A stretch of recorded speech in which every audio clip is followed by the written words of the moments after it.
Okay, this is going to be a bit of a tough one because I originally had an idea for a Splinter Cell video that was completely different from this one, but over the course of planning that video I came to a bit of a realisation. Anyway, glad to have you with me again, or if this is your first time joining me, my name is Inepsayan, and today's topic is why Splinter Cell should never return.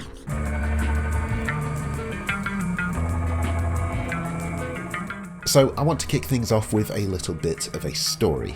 One day, way back in November of 2002 when I was a kid, I was at home with some of my school friends playing on my PlayStation 2, and unbeknownst to me, my mother, after coming into a bit of money, was on her way home with one of the greatest gifts she would ever get me. The gift that she picked up for her gaming-addicted son was an original Xbox and a bundle of games, and as you can imagine, the excitement level amongst me and my friends went through the roof as we all wanted to try out this new game called Halo that we'd heard so much about.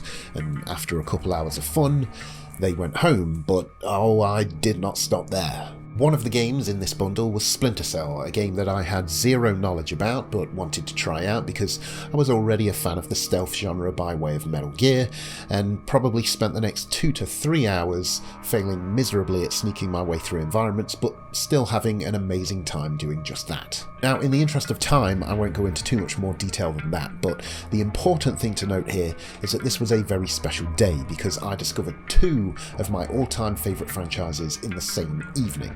We all know what would happen to Halo and how it's still going fairly strong today. In fact, I made a video just about that a couple weeks back, which you can go and check out right now. No, seriously, go check it out. I'll wait here.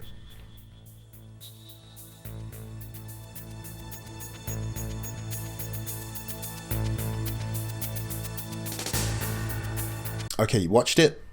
Cool, let's move on. So, Splinter Cell isn't really a thing anymore. I mean, Sam Fisher unfortunately makes cameos in other games where they don't quite do him justice, but we've not seen a title in this series for close to a decade now, and as someone who's played every single mainline Splinter Cell game numerous times, I'm a little sad about that, or at least I was initially, but we'll get to that. So the original intent behind this video was to look into the mystery of what the hell happened to this franchise, and the main driving force behind that was the leak that occurred in 2018 by the Canadian branch of Walmart, where they accidentally leaked a bunch of soon-to-be announced games, and I actually have that list in front of me now. On this list are the following games: Just Cause 4, Dragon Quest II, LEGO DC Villains, Borderlands 3, Rage 2, Gears of War 5, Assassin's Creed, Forza Horizon, and yes, you guessed it, Splinter Cell. Now, this list leaked a couple of weeks before E3 of that year, and all of those games were announced at E3. In fact, if I'm not mistaken, all of those games have been released by this point, except for, of course, the unannounced and unreleased Splinter Cell game. Now, considering all the other games on that list have been out for some time now, we have to assume that the Splinter Cell leak was legit, and considering that we've heard nothing for the last 3 years, we also have to assume that something went terribly wrong, and for some reason it was scrapped or sent back to the drawing board.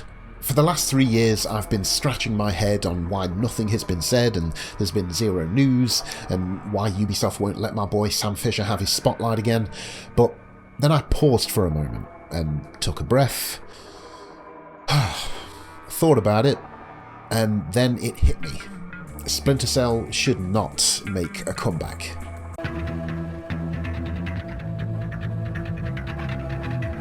So in order for me to fully get my point across, I feel like I need to refresh everybody's memory just a tad and remind everybody what type of game Splinter Cell was and how it evolved over the years.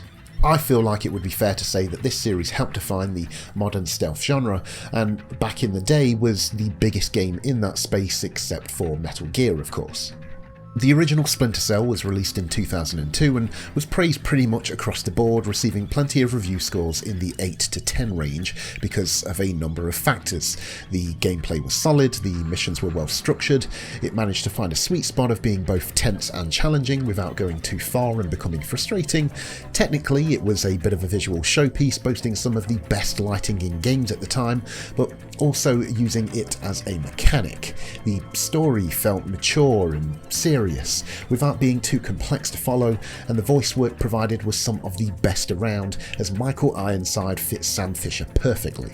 What made Splinter Cell so great was that it took an already established genre and offered up some new ideas while also slapping on its own moody style, and this resulted in an incredibly well-crafted campaign that required you to think about your approach to certain situations and learn movement patterns, experiment with gadgets, and occasionally threw the odd explosive action set piece your way. This would also be the case for the next two entries also. Pandora Tomorrow, which released in 2004, would be received incredibly well. Even though some at the time suggested it didn't push things forward enough, it was still considered a worthy sequel. Then, only a year later, came Chaos Theory, the game that many would say is the best in the series and also one of the best games in the stealth genre period. Not only did the graphics see a big step up, but the formula continued to evolve as this game managed to shake off the trial and error issues that plagued the previous titles. In 2006, we arrive at Splinter Cell Double Agent, a point which the games definitely took a turn narrative-wise as they placed Sam undercover with a bunch of terrorists and forced the player to make a bunch of moral choices. But once again, another well-made campaign where the dev team behind it clearly put a lot of effort into mixing things up just enough. In 2010, they deliver Splinter Cell Conviction, which is the biggest departure gameplay-wise from the older games, as Sam is now snapping to cover and headshotting 3 enemies at once. It's clear the developers were trying to freshen things up a bit by adding a little more action while retaining some of the original elements.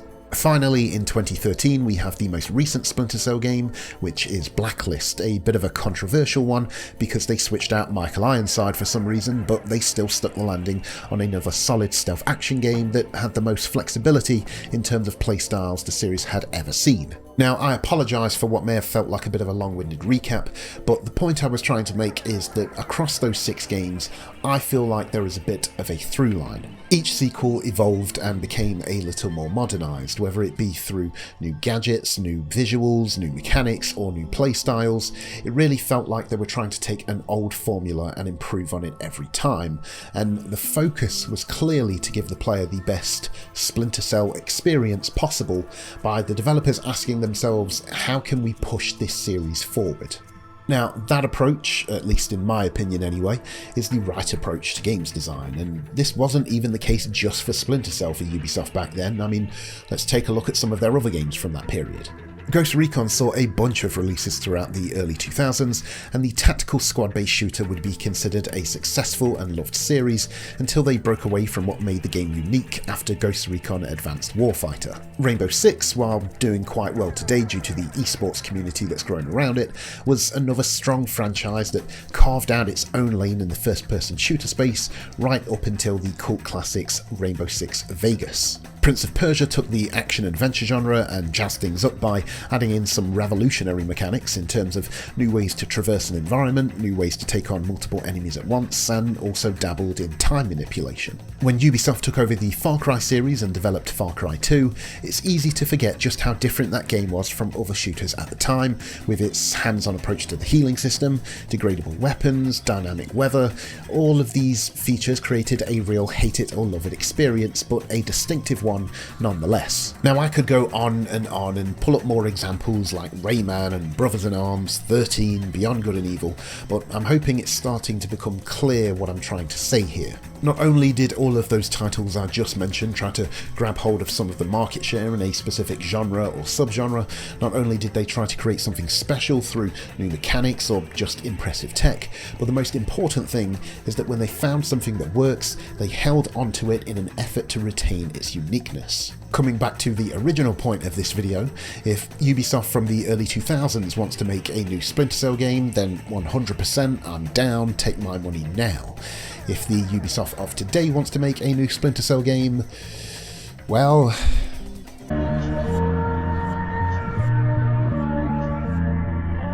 So here we are in 2021 with modern day Ubisoft, and they're not quite the publisher that we remember. Gone are the days where their output consisted of a wide variety of titles that had their own unique style and feel, and we're now at a point where most of their games, at least the big ones anyway, could fit into one of 3 lanes. Lane 1 is the multiplayer-only / very clearly built to be an esports hit. These include games such as the previously mentioned Rainbow Six Siege, which didn't get off to a great start but has now become considerably popular, as Ubisoft has stuck with it for roughly 5 years now. This lane also includes the game that you might be surprised to hear that people are still playing, For Honor. Yes, it's still a thing, and literally had a new season of content about a month ago. I suppose you could also add to this list the upcoming X-Defiant, which for some reason is trying to smash together a bunch of Tom Clancy characters in a way that doesn't make a lot of sense.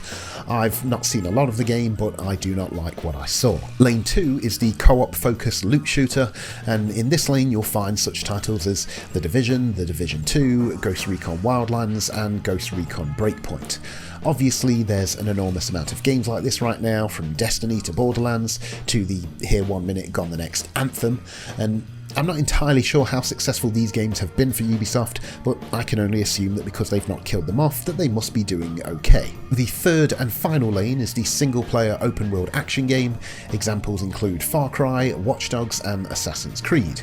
All games that follow the format of making you climb towers to clear out a map over the course of 100 hours, and by the end of it you don't really feel any sense of satisfaction. The reason I ended up changing the direction of this video from where is Splinter Cell to why Splinter Cell should never return is because I realised that their philosophy and approach to games design has somehow completely reversed.